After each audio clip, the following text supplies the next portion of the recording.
and we have Eduardo Vitral here to talk about something very exciting. He's a postdoc researcher at the Space Telescope Science Institute, and he's an expert in the dynamical modeling of dense stellar systems like globular clusters and dwarf galaxies. He studies various research topics such as how dark matter halo may affect cluster evolution and the compact objects within globular clusters. And he's also very enthusiastic about outreach, as is mentioned on his website. So today we'll talk about hunting stellar zombies in the galactic backyard. Take it away. Okay, so thanks very much, Claire, for the nice introduction, and thanks a lot to everybody in CITA for the very warm welcome. It's really, I was mentioning that it is really like a great experience. The environment here is very receptive, so thanks very much. So yes, I'm going to talk about hunting stellar zombies in the galactic backyard, but before going to galactic scales, I want to start with smaller scales, in particular my own backyard in Brazil. So the light's not very good, but basically that's the beautiful southern hemisphere sky. And you can see this Corpus constellation here. The day I took the picture, there was also some very nice stuff in the sky. There was Jupiter. But if you ask me what most amazes me in this image, is this little blob here that's very faint. Though it doesn't look like that much, you probably think, what am I doing here? But trust me, if my little Canon camera was as good as a telescope, you would be seeing something like that. A star cluster, or particular a globular star cluster. And for those who do not know what globular clusters are, welcome to the club. There are actually many people like trying to debate and trying to constrain how they were formed, when do we call it a globular cluster or a dwarf galaxy, what is it exactly. But to summarize in a very naively fashion, I'm just going to say that there are star clusters orbiting a host galaxy. Our galaxy in the Milky Way itself has more than 170 of them. And they are very different from their cousins, the open clusters, because they have much more stars. They're much more densely packed. They're also very old, sometimes as old as the galaxy they are hosting. Sorry, they host. Sorry. Do you want us to interrupt you or no? Feel free to interrupt. Okay. Yeah. So yeah, they're also very old. Almost as old as the galaxy which hosts them. And they're also very metal poor. So as Claire mentioned, I have worked on globular clusters before, so I worked on like trying to develop some better tools to analyze the data that came in the last years. I tried to look in the inner regions, trying to understand what sort of objects lurk in their center. And also I tried to understand how they interact with their host galaxies and how the tidal fields of those galaxies affect the stellar streams and different stuff. But today I'm going to focus on this middle part here, where we try to look at the very internal dynamics of globular clusters. To do that, I'm going to start with a more technical part, just to quickly mention how do I do it. And then I'm going to talk more precisely about globular clusters and the works that I published lately. So genes modeling is the kind of modeling that I use to actually study the systems. And the way it happens basically is that you have velocities and positions of stars, and you try to infer from it the orbital shapes and the mass profiles of the source that you're analyzing. And in particular, the velocity can have, so it has 3 dimensions, right? And one is that people usually use the line of sight, and that's what people actually had for most of the time. That's was the only source of data that people were using. And I'm going to mention later on that if you only use that, there are some problems that you can have. So what happened in the beginning of my PhD is that some of the Gaia releases came out, and we had with that proper motions, which is basically the projection of the velocity into the plane of sky.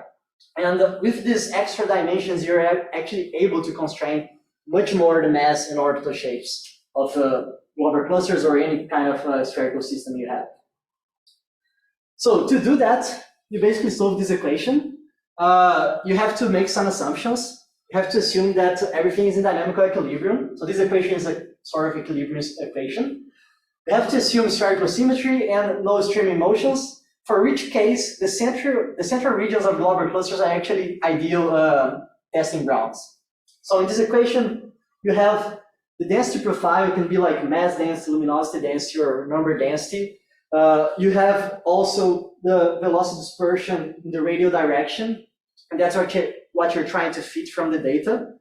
That's where the data enters in. And you have also this velocity anisotropy, which has a formula that I'm showing here, and basically tells you if the orbits of your stars are more elongated, which you call radial, or more circular, which we call tangential.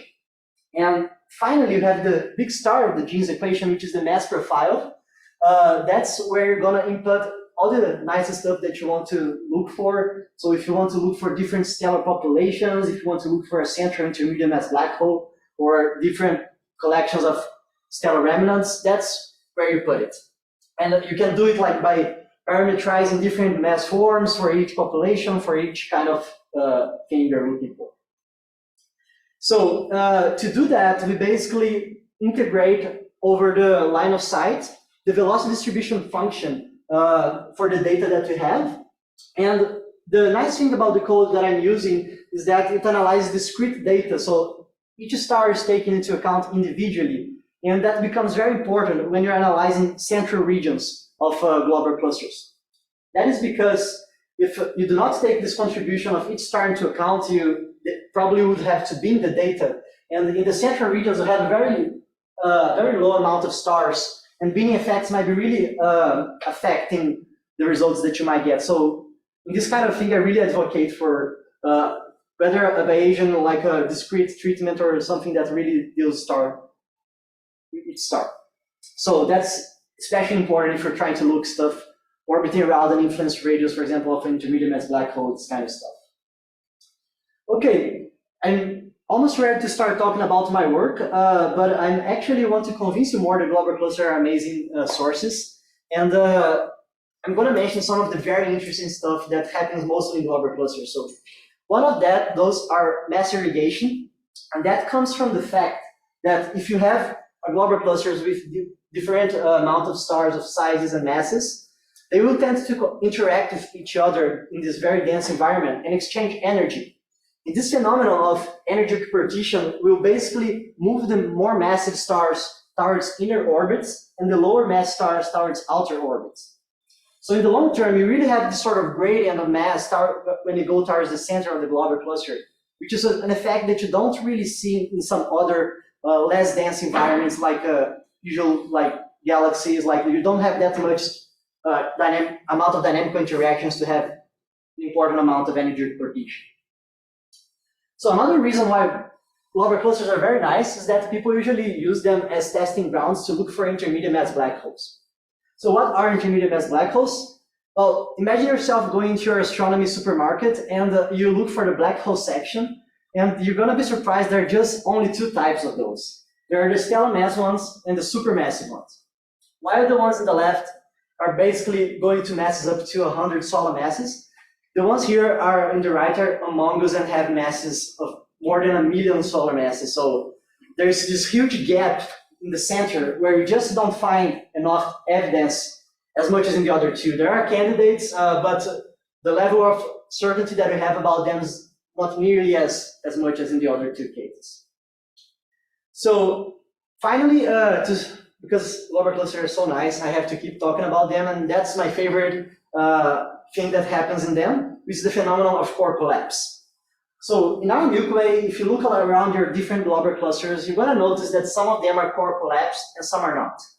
And if you're not able to really see it from this figure, here's what you should be looking for. So basically, in one case, you have this really concentrated amount of stars in the center, while in the other case, it's a more flat profile. And you can see it better when plotting in log scale, the density profile of star counts. And for the case of core collapse, you have this inner loop that keeps growing, while in the non-core collapse, it's rather flat shape. So you're probably asking yourselves, why do you have this bimodal distribution? What happens in one cluster that doesn't happen in the others, and why? And to explain that, we can actually invoke the Vitral theorem for self-gravitating systems and try to make an analogy of our globular cluster being some sort of gas of particles, of monatomic particles, and tell that in equilibrium, we'll have that the gravitational potential, so the pull of the gravitational forces is going to be similar to the pressure gradient of the dynamics of the stars. And if you develop these equations, you're going to find that the gravitational potential energy is going to be equals to -2 times the kinetical energy. In this sort of analogy with a gas or particle, you can imagine this kinetical energy as the temperature of the system. So if you sum up all these energies to find the total energy, you find that it equals minus the kinetic energy. And that is super weird. Now, the reason why it's super weird is because it has a negative heat capacity. It's basically telling us that if you want to heat your system, you have to remove energy from it. It's completely different from everything that is in our day-to-day lives. It's like saying that if you want to make your bike go faster, you have to stop pushing the pedals. So that's really like a crazy thing that happens. And the way it happens, I'm going to try to summarize it here. Basically, you have, imagine your Galileo cluster, and the inner regions here in red, they're self-gravitating following the Vitral theorem. So they have a negative heat capacity. In the outer regions, you have eventually some interactions with the Milky Way. The stars are not really self-gravitating, they're more loosely bound. And they work like a heat bath of a positive heat capacity. And if you start both systems with apparently the same temperature, the inner regions will, in general, be denser and have a higher velocity dispersion, which can be translated to a certain increase in the temperature of the system. And when you have that, you can invoke the second law of thermodynamics to tell that the energy flow is going to flow from the high temperature medium to the low temperature medium, and because you're giving energy to the positive heat capacity region, it's also going to have an increase in temperature. Now, because the inner region lost energy and it has a negative heat capacity, its temperature is also going to increase, and you can see that it keeps going in a potential disaster, chaotic scenario where all the temperatures climbed up infinitely. And why is that? So before that, let's just understand what happens when you have this. Basically, you're increasing your temperature, so the kinetical energy here is becoming bigger. This term at all is becoming more negative. And since it is like the gravitation, it's equivalent to the gravitational potential energy, it's proportional to -1/r. So in a big idea, to make this thing more negative, you have to decrease r and the core collapses. So that's basically the general idea of how it happens. But again, does it go indefinitely up to higher temperatures? And the answer is no. The way to actually stop this is on a phenomenon called binary burning, which comes from Hage's law of binary encounters. So basically, what Hage's law says is that hard binaries get harder and soft binaries get softer. And translating that, if you have a binary that has a binding energy that is considerably higher than a passing by star with its kinetical energy, then you can say that after the interaction with this star, your binary is going to get even more binded, so the binding energy is going to increase. And you have the opposite way, then the binaries got to loosen up. So what happens is that in globular clusters, you have binaries that are eventually formed in the central regions due to this very dense and dynamically active environment. And they will provide, once these interactions happen, energy towards the center of the cluster. And because it has a negative heat capacity, to cool down and halt further core collapse. Okay, so I hope I convinced you the globular cluster is super cool. Now I'm going to try to explain a little about the work I've been doing on them.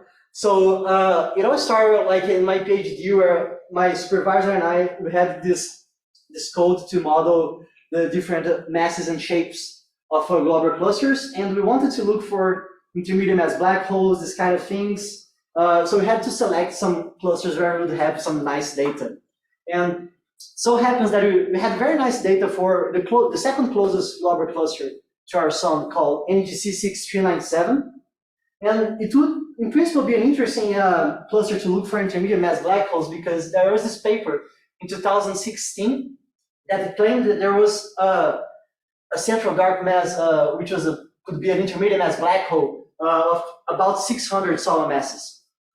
So we went for the challenge, we joined the Gaia and Hubble data, proper notions, and we tested different mass models. So whether having no dark mass excess in the center, having an intermediate mass black hole, having a dark mass which is not point-like, like an intermediate mass black hole, but rather extended, and finally the sum of these two last components.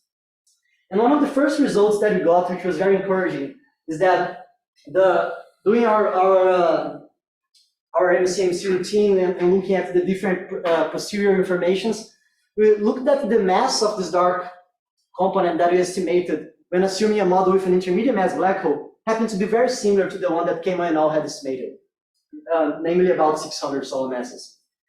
But what was most interesting was that when looking for the extent of this mass, so allowing for a model where this mass was not a point-like object, but an extended profile, then we could see that we had a peak in a certain position of the scale radius, which was clearly indicating that the mass we were observing was not point-like, it was extended.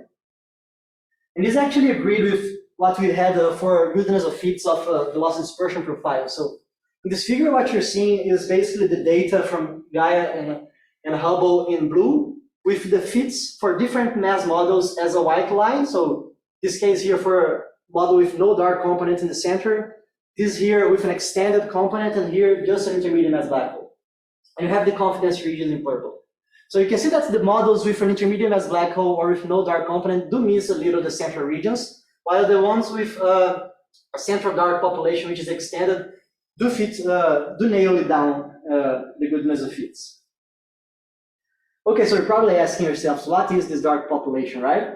And it was actually not very difficult to try to understand the kind of object it is, because it's in the very central regions of globular clusters. So because of mass segregation, you can say that they are very massive. And because they are a dark population, they're probably not very bright stars, otherwise you would be observing them. So one of the things that most comes into mind are compact objects. So black holes, white dwarfs, neutron stars, this kind of stuff. And what we wanted to do in this paper was to try to give some sort of fractions of which kind of compact objects would have more in a greater amount. So what we did was to follow some previous works which were integrating along the initial mass function the mass of the remnant and trying to look at different fractions that in our mass that we would find for each component. So doing that, we find that we had like an overall mass contribution from stellar mass black holes, while in number we'll have more white dwarfs. And that assumes that we had to assume to do that there was no mass loss to the gravitational waves, that was a universal IMF, and that was no black hole ejection from the globular cluster, which can come from black hole mergers or three-body interactions, for example. So we were very happy about this result. It even managed to appear in some press releases. But about 1 month after, we were surprised to see there was a reply in arXiv and saying that we probably got it wrong. They were saying that, okay, there could be a dark population in NGC 6397, but because this globular cluster was a core collapsed one, it's probably devoid of black holes, or if it had black holes, it would be just like less than a handful. So let's try to understand why.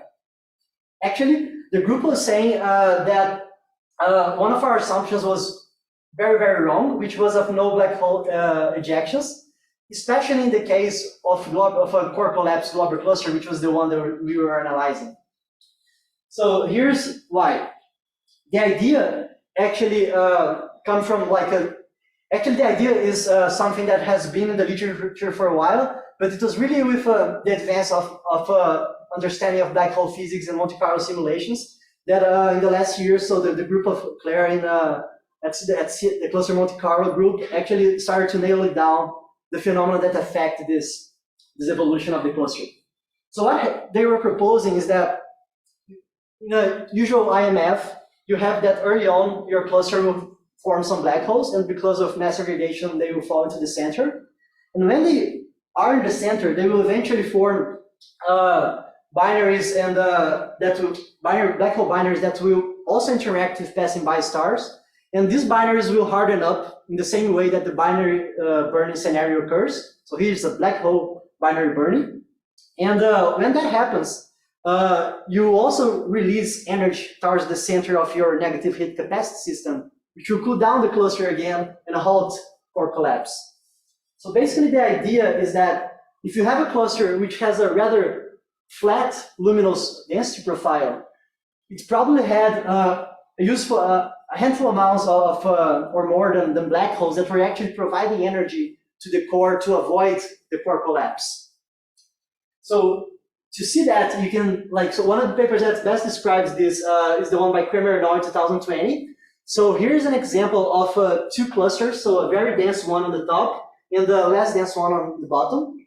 And you can see the evolution of the core radius and the number of black holes in these clusters with time. Why don't you explain what the core radius, how it's defined? So if I'm not mistaken, they define as where the density profile is equals 1 divided by 2, like the initial, the density at 0.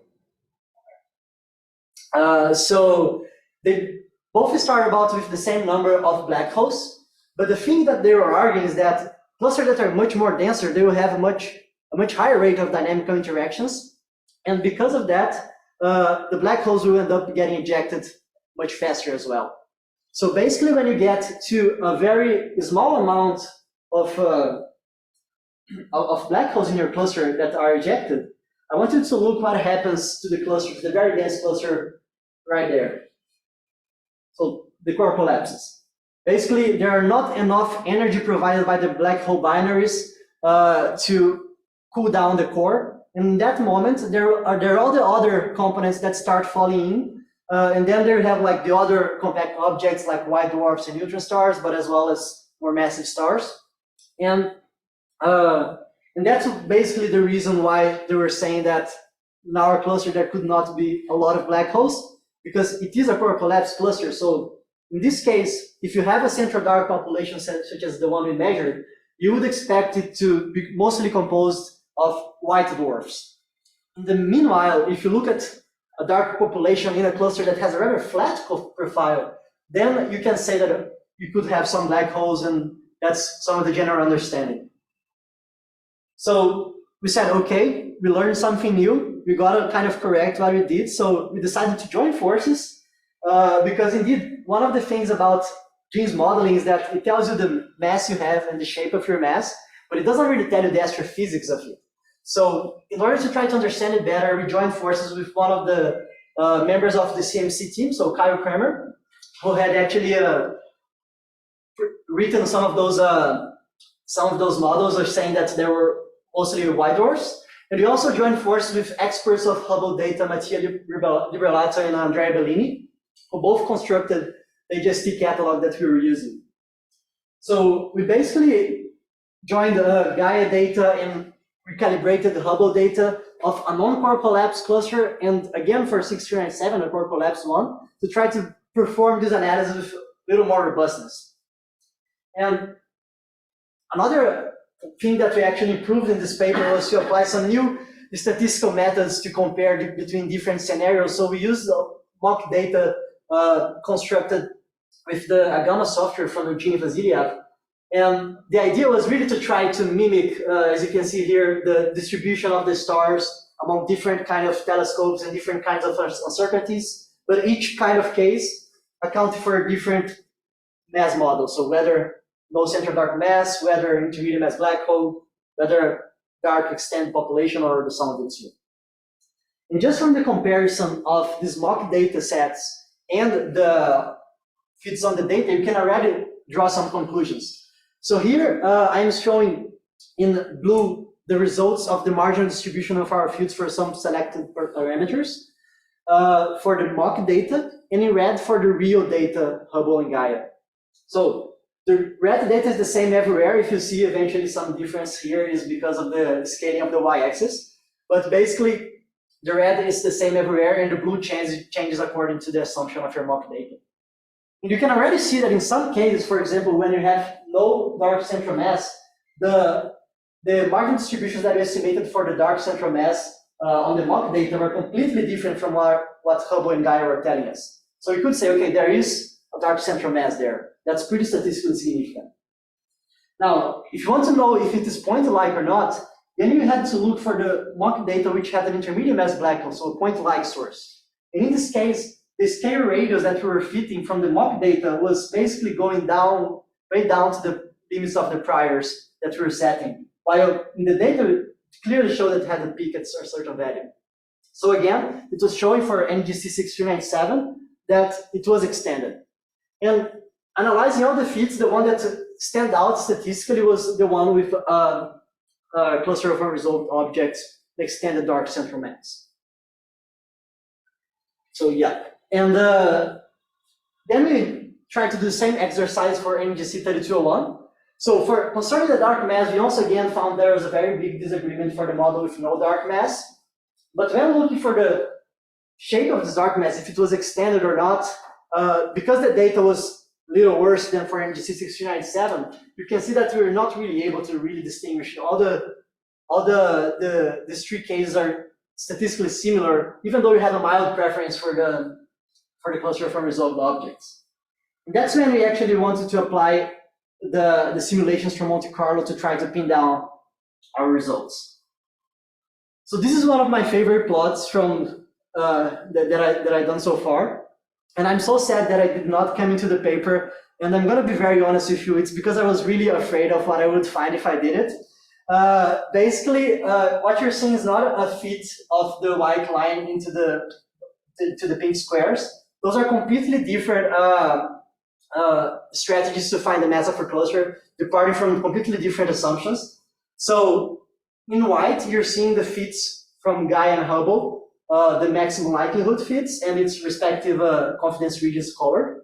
And what you're seeing in pink squares are actually simulations from the Monte Carlo group that basically looked for, in a grid of Monte Carlo models, which clusters would better agree with NGC 3201 and NGC 6397, and they happen to predict the total mass, the cumulative mass profile of the cluster very well. And so here I'm accounting for not only the mass of stars, but also black holes, white dwarfs, really all the mass in the cluster. And especially for NGC 6397, like the central region here, it's really like looks like I was trying to fit the simulations, but I assure you I was not. So once you have this kind of agreement, you can actually look for the dark mass that we were fitting to try to see what it was composed of in the Monte Carlo simulation, something that the genes models could not tell. And in the case of NGC 3201, which had a flat core, it was composed by nearly 100 stellar mass black holes in a scale radius of about, so it was a planar profile that we modeled, which had a scale radius of about 0.15 parsecs. Meanwhile, in NGC 6397, as we were expecting from the previous papers from the CMC group, we did find that this dark population agreed better with hundreds of white dwarfs, different types, so CO white dwarfs, which are actually end up mixing with the stellar population. So that's why this curve here kind of keeps going on. But we also have a clustered oxygen near magnesium white dwarfs that also composed like that stayed more close to the center. So that was really like a nice way to confirming the previous results from different methods. So we applied a lot of robustness checks. So one of the things was to look for imprints of mass aggregation. So mass aggregations, because you have like different stars of different mass occupying different spaces, you can actually think that this could have an effect on the velocity dispersion profile that we're not modeling. But it so happens that some recent works have shown that the level of energy equipartition in global clusters is a little smaller than we thought, such that when we account for those impacts on the velocity dispersion profile, we realized that they were actually an order of magnitude below the errors in our data. So basically, if you had error bars in our study, the mass segregation would probably be inputted in these error bars of the results, the parameters that we estimated. We also tested for different systematics from Gaia, different error thresholds in our data, different centers of the global cluster, and different bulk motions. And it seemed to be nice constraint, at least within 1 sigma. So having that, we actually said, okay, we analyzed a global cluster which has a collapse core, one without a collapse core, how about the midway scenario, which happens to be the case of the closest global cluster, the one that I showed in the very beginning from my backyard, whose name is M4. And as you can see here in the surface brightness profile, it really stays kind of in between this core collapse and this very flat core cluster. So in general, we would probably believe that it had some compact objects in the center, maybe a smaller collection of black holes. In any case, we wanted to look for it to try to see what we find. So before going to the dark mass, we actually determined for the first time the 3D velocity anisotropy in this cluster. And the reason why it was the first time we actually did it is because, as I was saying in the beginning, usually people have used line of sight data only for a long time. And when you use just that, there's a degeneracy in your Jeans equation that basically there are an infinite number of combinations of mass profiles and velocity anisotropy profiles that fit the data. And to lift this degeneracy, you actually need these extra dimensions of velocity, which came from proper motions. So the ones for M4 were mainly coming from Hubble in the central part, and they had a 12-year baseline. These are observations that started back in 2002 when I was a child, and we were talking about long waits for results today during the nanograph stuff. So yeah, so this is not as striking as the nanograph announcements, but still is a long wait that sometimes yields nice results. So basically, what we found on the velocity anisotropy is that it was quite isotropic in the center, so basically have a similar amount of radial and tangential orbits. But as you go on outer radii, you start having more tangential orbits that are more circular, as you can see there. And if you look at the simulations of globular clusters in the literature, one thing that is kind of surprising is that most of them are whether isotropic or radial orbits. So why not tangential? And actually, the paper that nailed it down was the one from Bianchini, Seals, and my colleagues in 2017, where they showed that you could obtain tangential profiles if you take into account the effects of a tidal, like a host that was affecting tidally the cluster. Basically, the idea here is that if you have your cluster with, let's say, an equal amount of tangential and radial orbits, the orbits that are on our radial profiles, they will have a component that is usually pointing towards outside the globular cluster. And this will make that it will reach escape velocity easier than orbits that are only on circular patterns. And on the long term, what will happen is that there will be some sort of pruning region where the tides of your host are going to affect more the stars on radial orbits than the ones on tangential orbits. And your cluster is going to end up having more circular, more tangential profiles. Does that agree actually for what we know of M4? Happily, yes. In comparison here with the two previous clusters we analyzed, which have more or less isotropic or mildly radial profiles, their barycenters are about 8 and 2.5 kiloparsecs. In the meanwhile, M4 has a barycenter of 0.4, 0.5 kiloparsecs, meaning that it passes very close to the center of the Milky Way. And when it does, its stars that are on radial orbits, it probably gets ejected much more easily than in the other cases, which contributes to these tangential profiles. So what does that mean in practice? First, if you have stars on radial orbits in the outskirts that are being ejected, those are probably due to mass irrigation a little less massive, so the mean mass of your cluster is going to be usually higher than the other usual globular clusters. Because it has interacted a lot with the Milky Way, we also expect that it was initially much more massive than we see it today. So it has lost a lot of mass due to tidal stripping. And, sorry, question or? No. Okay, so, and also we probably believe that it's not in a core collapse state, because if it was, we'd expect the stars that are passing the center to be ejected in radial directions, and there will be more radial orbits than we're actually seeing in the data. So this is actually in agreement with what we see in its actually density profile, but there were some works arguing that there could be a core collapse state, which we do not find it here. Is that mass change, though, consistent with expectations for mass stripping? So is that about right? You mean the quantitative amount of mass? Or so this number that we're giving here is actually from the work from Bianchini and all in 2017, where they say like that's a clusters that have tangential profiles usually lost about at least this percent. So we did not perform an analysis specifically for M4. Okay. So yeah, but that would be a very interesting thing to test with anybody's simulations. But from their simulations, usually clusters that have tangential orbits lose a lot of mass. So again, we tested mock data to see if it was convenient with our results. And again, we found that the case with no dark central mass was not very good. So probably there was a central mass there. But when trying to understand the extent of the central mass, we were again in a case where it was not very statistically significant. Again, there was a mild preference for the case of an unresolved random population.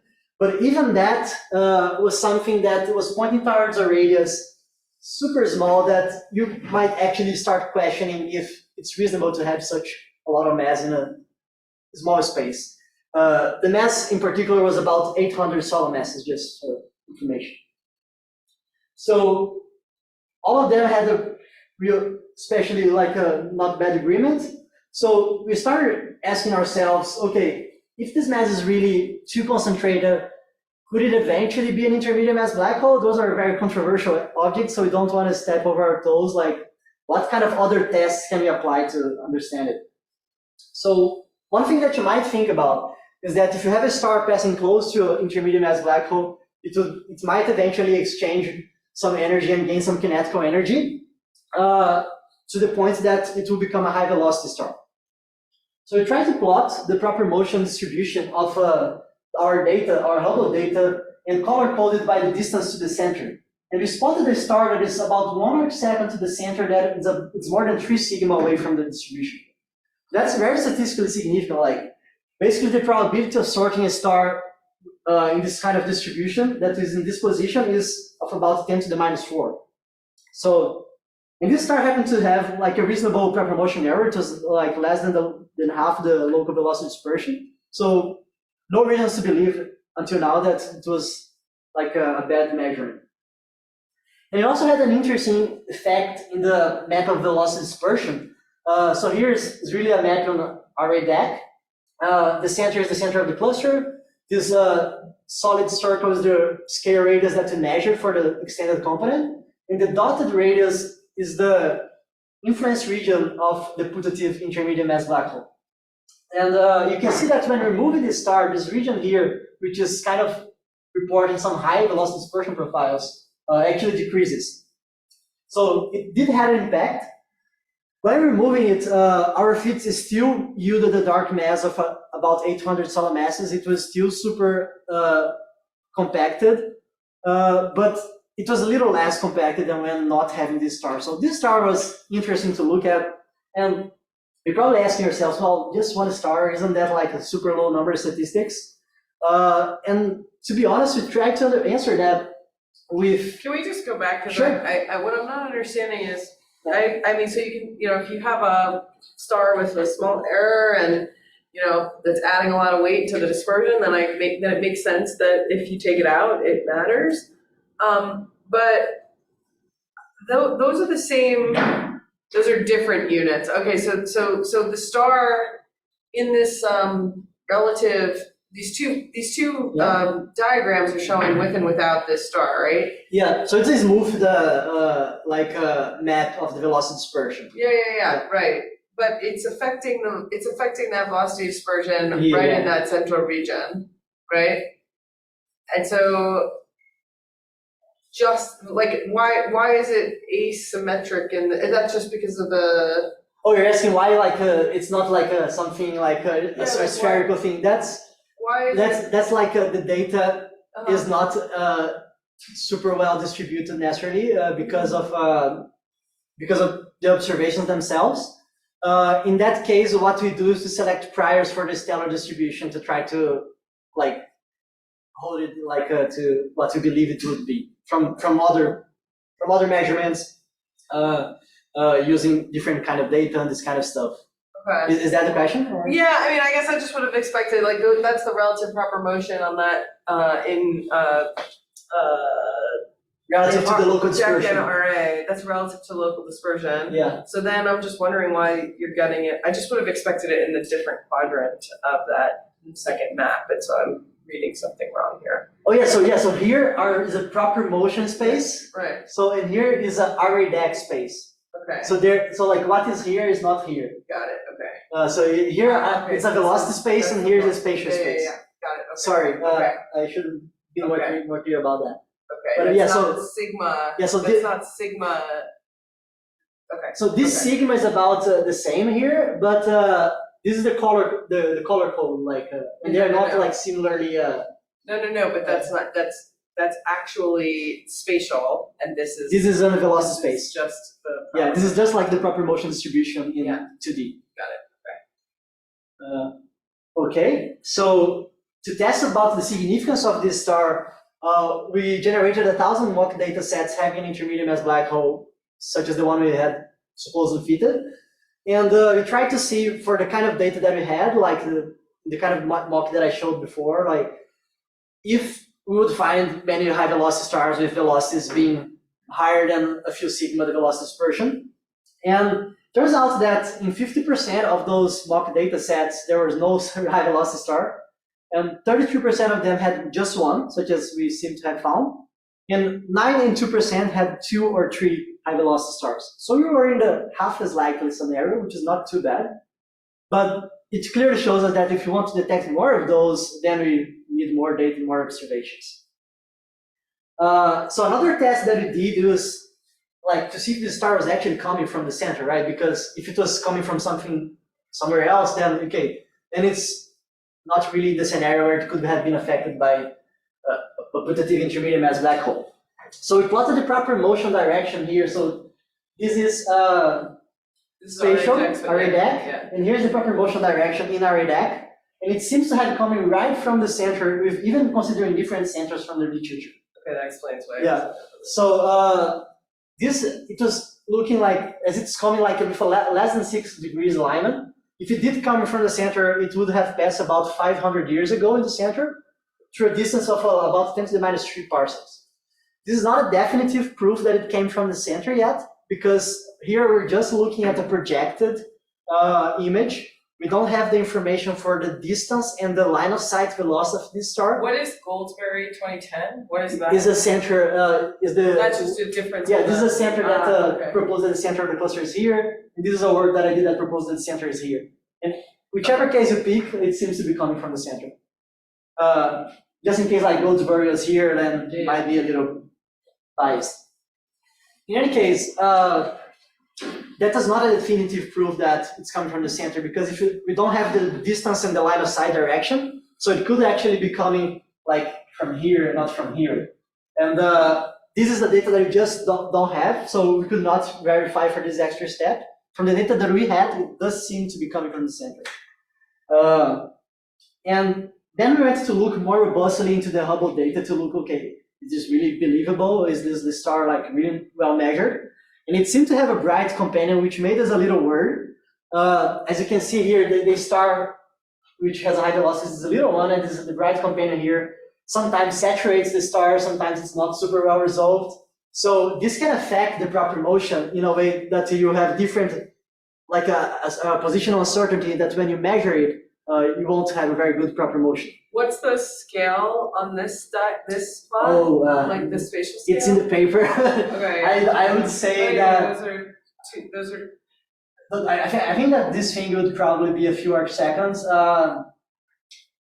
So yeah, I would say that they're probably like, this is probably like of the order of 1 arc second kind of stuff. So it's very, very close.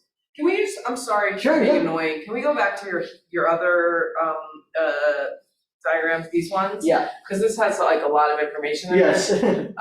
So your star is basically in that blue blob. Yeah.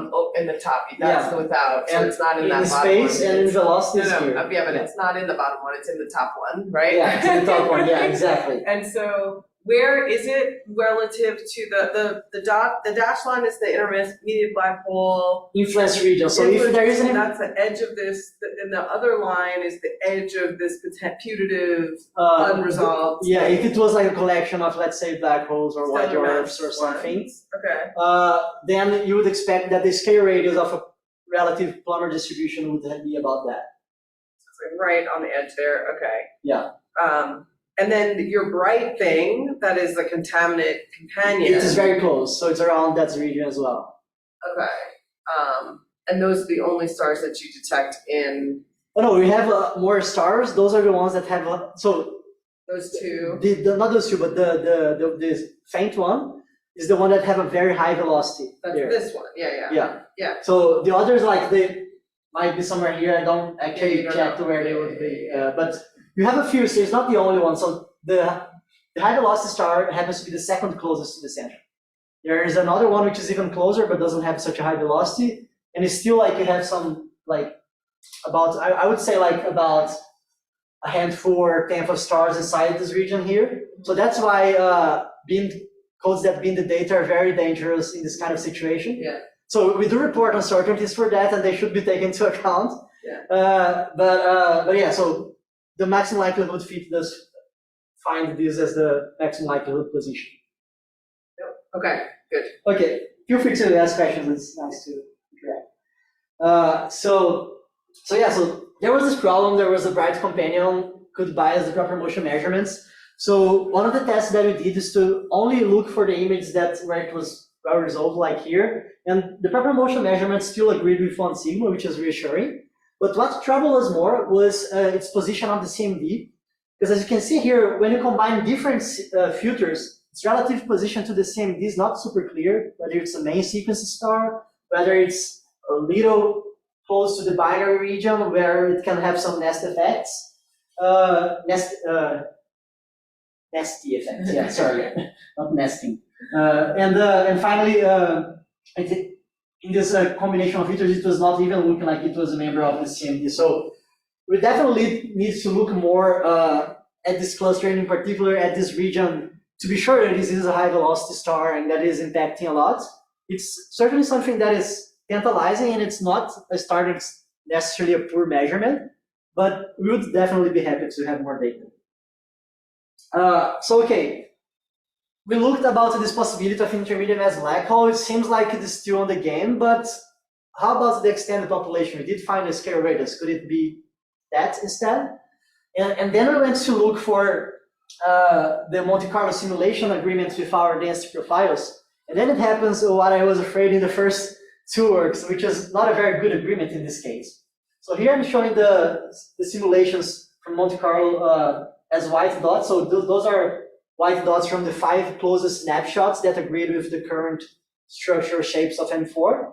And I'm showing here in blue the fits of the data considering a dark extended population, and in orange the fits of the data considering just an intermediate mass black hole for the density profile of all the components inside.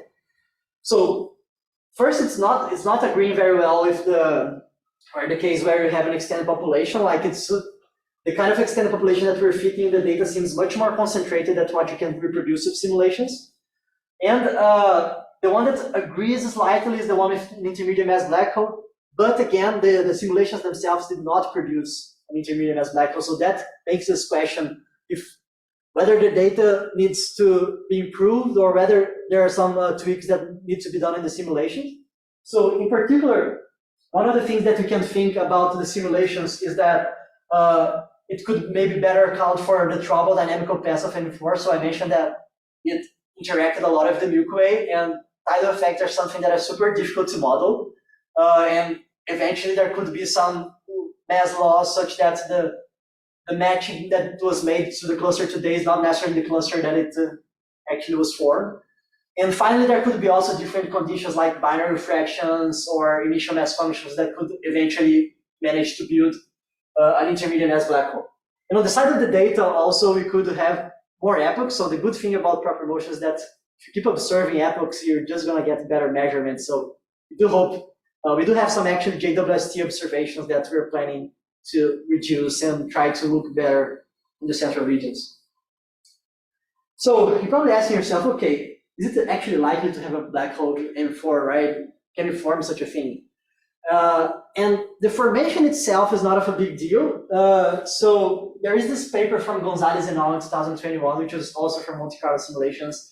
And they were showing that you can have in young massive clusters, if you have a lot of binaries in the beginning, then there are some stars, like some primordial stars, that will reach very high masses and merge, and they will get to a few hundred solar masses before turning into a black hole, such that they avoid being ejected by gravitational wave mergers, black holes. And then they will collapse into a few hundred solar masses black holes. So because we find something of about 800, we're not too far from what we can generate with simulations. These are still basing on some assumptions that need to be better verified, like supernova kit is something that we don't really understand yet. So could it eject the cluster when it's formed? We're not really sure yet, but still doesn't look like a crazy thing to form. How does the probability of forming such a central intermediate mass black hole vary with the mass of the cluster? So so for the formation, do you know by heart that, Claire? I would tend to say that if you have more stars, more binaries, there's more chance of runaway mergers. But I don't want to say something without actually looking into the numbers. Well, another question is, how does the behavior of the central population of black holes depend on the orbit of the other cluster of the galaxy? In the sense that the smaller orbits will have much stronger tidal heating. Yeah, so it depends on where the black hole is with respect to the cluster, right? If it's in the outer regions, then I would say that it could be more affected, definitely. In the central regions, the question then would be more indirect in the sense that if you're removing mass from the outer parts of the cluster, how is that interacting with the dynamics that's going on in the core? So, because the globular clusters are very dense and the density in the core is much more important than in the outer parts, I don't really think that we have such a big impact in the very inner regions. The thing is that in the long term, if your cluster starts getting stripped, then you might have some evaporation that is going to make the cluster. In the long term, I would say that might be an impact because the cluster might be eventually dissolved. But in the short term, which is the case here for the formation of the black hole, which happens in a few mega years before the star actually goes supernova, then I would say that for the central regions, it wouldn't affect that much. But yeah, very good question. And so it seems like possible to form an intermediate mass black hole. But the big question, which actually makes us more skeptical, is about retention of this black hole. Because once it's formed, you're going to expect that it's probably not the only black hole around, and it will eventually merge. And because gravitational waves, they have anisotropic directions, they're probably going to kick out the black hole. And the question is, it's going to be just eventually kick out and come back to the center, or is it be fully kicked out? And for the clusters who have a very large mass, have a very deep potential well, like the case for Omega Centauri, which is the most massive cluster in our galaxy, we could say that, okay, it could host, it could retain with more probability an intermediate mass black hole. But M4 happens to be more on the low side of the masses of globular clusters. It has a mass of about 10 to the 5 solar masses, which is not very big. And that makes us a little skeptical. But because we actually measure from the tangential profile that it should have been much more massive in the past, then you can actually start playing around and saying, okay, maybe with a higher mass, you can have a deeper potential well and start accounting for that. So we look for ejection velocities in the literature with respect to mass ratios. So if you have merger of a black hole of about 800 solar masses with something of, let's say, 40 solar masses, with a slightly more massive cluster than M4 is today, then it's actually believable that you can fill in the low end of the ejection velocities. So the basically the escape velocity in the center of M4 would be higher than the ejection velocities. So it is possible, but not necessarily likely, as we not covering a very vast range of possibilities. So the title of the paper is An elusive dark central mass in M4, and that's what it is. So it does seem to have a dark central mass, we're confident on that. But its nature is still a little intriguing. We're not able to rule out the possibility of an intermediate mass black hole, which was the case that we're able to do with the two other clusters that had actually worse data than this one. But at the same time, intermediate mass black holes are controversial, and it's difficult to understand really if they would survive in this kind of system. In the same time, a respective extended component doesn't seem to be attainable with the simulations that I have today. So we definitely need more data and improvement of simulations, but it's already very exciting that there is this thing there, which we don't really know what it is. So just to summarize everything, the first two parts I just mentioned about some of the techniques that I'm using and the work that I did in collaboration with the CMC group. So basically showing that in NGC 3201, we found about 100 stellar mass black holes very close together, which can give birth to all this kind of nice events that you study here at CITA. So mergers of black holes, compacted black hole luminous binaries, etc. And in the case of NGC 6397, we also found a very nice collection of white dwarfs this time, of hundreds of them, which could give birth to eventually fast radial bursts, could be birthplaces of like neutron stars after white dwarf mergers, if this is an outcome. So yeah, there's a lot of exciting possibilities, and so Kyle has been doing a lot of works on this, especially on the white dwarf scenario, which I really advise you to have a look if you're interested. And finally, the last part of the talk was about NE4. We measured for the first time the 3D velocity anisotropy, which is very tangential in the outskirts, pointing that this cluster probably was more massive in the past. It had a trouble past with the Milky Way.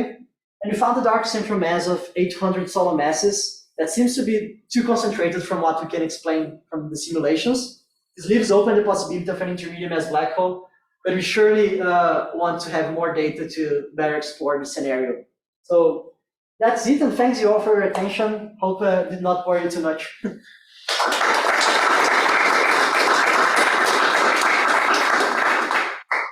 Based on modeling that you presented, is there something more that can be done with the particular case of Omega Centauri in terms of determining what's at its center?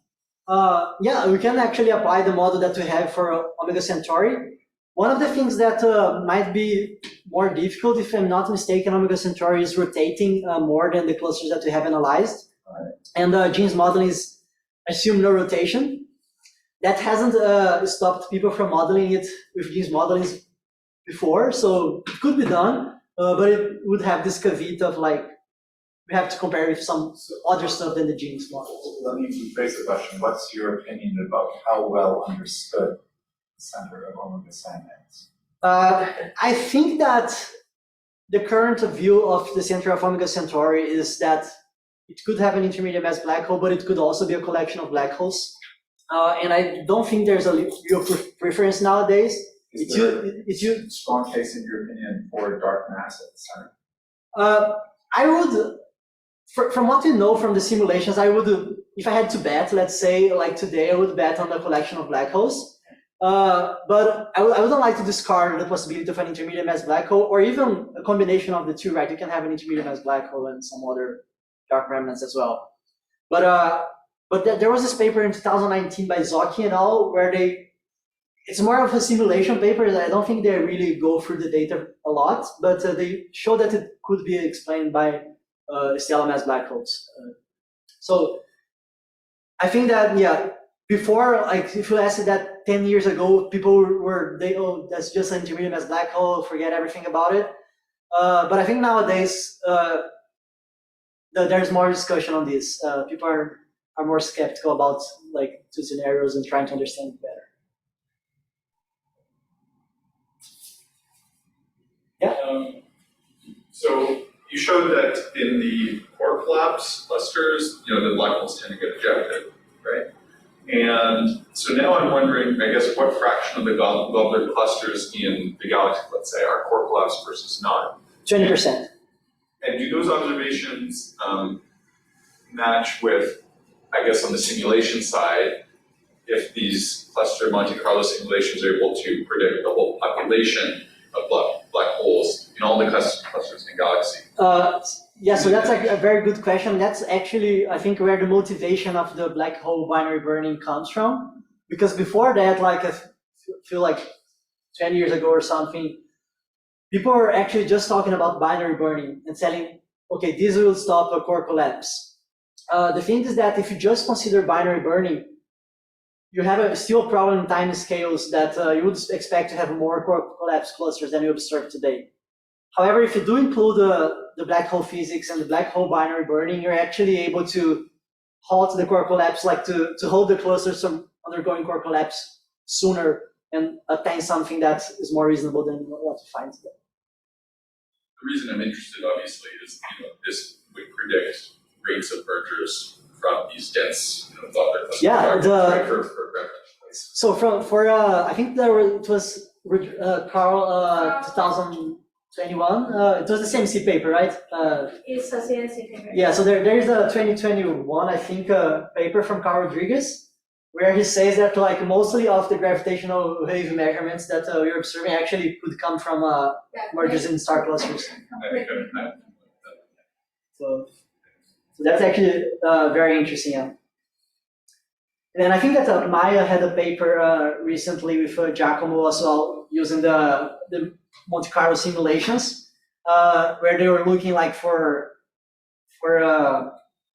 analogs of like mergers along the gravitational wave catalogs that could come from globular clusters, and like they also, you could say as well that like there's some constraint on the spins of their alignment, so that's also discussed in the paper if you want to have a look. I don't remember everything by heart, but yeah, you would have, from what I believe now, mostly of the things that we're measuring probably come from star clusters, not necessarily in the Milky Way.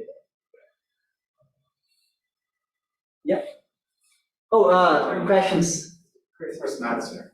Yeah, I just wanted to ask what the implications of the different possible dark masses at the centers of these clusters would be for ejected objects. I know, for instance, there are some white dwarfs that are seen flying away from the sites of some of these globular clusters, and would those populations and velocity distributions inform what's at the center? So I do think that especially in core collapse globular clusters, like today we suppose that they don't have a lot of, or mostly non-stellar mass black holes, but it's not that they never had, right? They did, like if they had like a usual IMF, they did form in the beginning. It's just that it was ejected faster. So when it was ejected, it was probably floating around like somewhere. The thing is that rogue black holes are difficult to find, so I don't really know how we would actually constrain that from data, but yes, I would think that there would be some stars, especially white dwarfs. I think that it's more reasonable to think because it's easier to find. So yeah, I think that there can be some work done in this relation. In terms of velocity space, I'm not really familiar with the velocity field of the Milky Way, like to know which are the typical velocities of white dwarfs to see if there could be like some clear outliers or not. I don't know if, do you have some? I don't think that was done by CMC, right? Ejections? Like comparison with the Milky Way stars, like to see some if some ejected white dwarfs in particular. Yeah, I don't think we have looked at ejected white dwarfs specifically, but there was a recent paper by one of the students in the CMC group that just generally look at stars that are ejected from globular clusters using also CMC.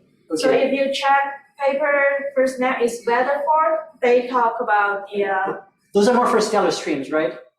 and also just in general, like ejection of stars from globular clusters, not just white dwarfs. It's like anything. Okay. Yeah, but I would think there are stuff in the Milky Way which were ejected from globular clusters, how to find them is another problem. Yeah, there definitely are, but I don't know how to find. Yeah, and you could even ask if you do have intermediate mass black holes formations in massive clusters, some of them were ejected, you could even have eventually more massive black holes that are roaming around, right? Yeah, that's a good question. Anybody else from Zoom? Nope. Last chance. Just kidding. Second last chance. Alright, if not, let's thank our speaker again.